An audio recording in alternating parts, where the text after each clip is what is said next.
আমার দায়িত্ব গ্রহণ করার পর থেকে ঢাকা 14 আসন চাঁদাবাজ মুক্ত ইনশাআল্লাহ। জনগণই সবচেয়ে বড় শক্তি এবং ইতিহাস সাক্ষী। ছাত্র জনতা যখন একসাথে কাজ করেছে তখন ফ্যাসিবাদের মতো দুর্ভেদ্য পর্বত বিলীন হয়ে গিয়েছে। ইনশাআল্লাহ জনগণের অধিকার আদায় আমরা আপোষহীন থাকবো ইনশাআল্লাহ। এই কাউন্দিয়া এবং বনগাঁও আমাদের অধিকাংশ আসন মহানগরী হলেও আমাদের এই দুই ইউনিয়ন উন্নয়নের দিক দিয়ে, বরাদ্দের দিক দিয়ে, জনসেবা, চিকিৎসা সেবা, নিরাপত্তার দিক দিয়ে চিন্তা করলে সব দিক দিয়ে অনেক পিছিয়ে আছে।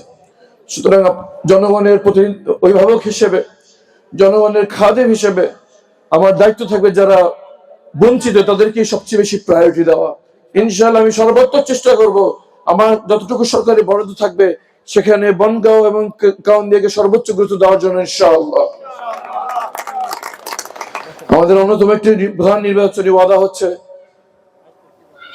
তুরাগ নদীর উপর ব্রিজ নির্মাণ করে সরাসরি সড়ক যোগাযোগ স্থাপন করা। আমাদের দৃঢ় বিশ্বাস যদি এটা আমরা করতে পারি তাহলে কাউন্দিয়া এবং বনগাঁর চেহারা পাল্টে যাবে ইনশাআল্লাহ। এখানে কলকারখানা গড়ে উঠবে, শিক্ষা প্রতিষ্ঠান গড়ে উঠবে, বিনিয়োগ হবে, কর্মসংস্থান হবে ইনশাআল্লাহ। জনপ্রতিনিধি, সরকারি কর্মকর্তাদের দৃষ্টির দিকে অনেক বেশি একত্রিত হবে ইনশাআল্লাহ। এবং আমার দৃঢ় বিশ্বাস আমরা এটা অর্জন করতে পারবো।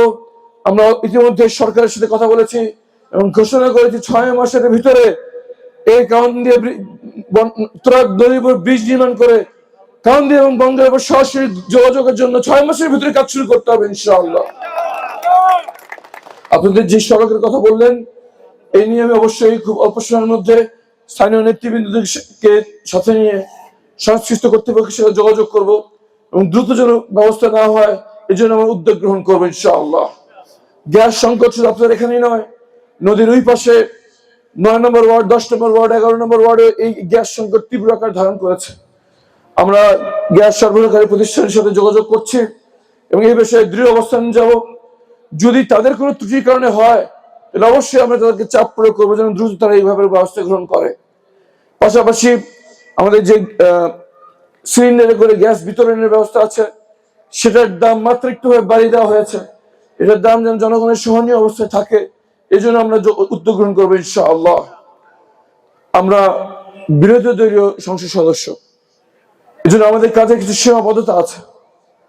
প্রশাসনকে আমরা সেভাবে পাবো না যেভাবে সরকারি দল পেয়ে থাকে, কিন্তু আমাদের সাথে জনগণ রয়েছে। আমরা জনগণকে সাথে নিয়ে দুর্বল আন্দোলন গড়ে তুলবো ইনশাআল্লাহ। জনগণই সবচেয়ে বড় শক্তি এবং ইতিহাস সাক্ষী। ছাত্র জনতা যখন একসাথে কাজ করেছে তখন ফ্যাসিবাদের মতো দুর্ভেদ্য পর্বত বিলীন হয়ে গিয়েছে। ইনশাআল্লাহ জনগণের অধিকার আদায় আমরা আপোষহীন থাকবো ইনশাআল্লাহ। কয়েকটি সামাজিক ব্যাধি নিয়ে কথা বলতেই হবে। আমাদের নির্বাচনের পূর্বে অন্যতম ওয়াদা ছিল এইসব সামাজিক ব্যাধির ব্যাপারে আমরা উদ্যোগ গ্রহণ করব। আমাদের 1 নম্বর সামাজিক ব্যাধি যেটি আমাদের বনগাঁওবাসী, কাউন্দিয়াবাসী সহ ঢাকা 14 আসনের আপামর জনগণকে ক্যান্সারের মতো আক্রান্ত করে রেখেছে, তার নাম হচ্ছে প্রকাশ্য এবং নীরবে চাঁদাবাজি। আমি ঘোষণা করছি, আমি নির্বাচনের আগে ওয়াদা ছিল, নির্বাচনের আগে আমরা কেউ চাঁদাবাজির সাথে জড়িত ছিলাম না। আমি এখন থেকে ঘোষণা দিচ্ছি আমরা কেউ চাঁদাবাজির সাথে জড়িত নেই। আমি চাঁদা গ্রহণ করি না, আমার সহকর্মী ভাই ও বোনেরা কেউ চাঁদাবাজির সাথে সম্পৃক্ত নন। এবং ইনশাআল্লাহ আমার দায়িত্ব গ্রহণ করার পর থেকে ঢাকা 14 আসন চাঁদাবাজি মুক্ত ইনশাআল্লাহ। যদি কেউ চাঁদাবাজি করতে আসে সবার প্রথমে আপনারা তাকে চাঁদা দেবেন না। যদি সে ভয় ভীতি প্রদর্শন করে তার ছবি এবং ভিডিও গ্রহণ করে আমাদের খবর দেবেন, আমরা তার বিরুদ্ধে ব্যবস্থা গ্রহণ করবো ইনশাআল্লাহ।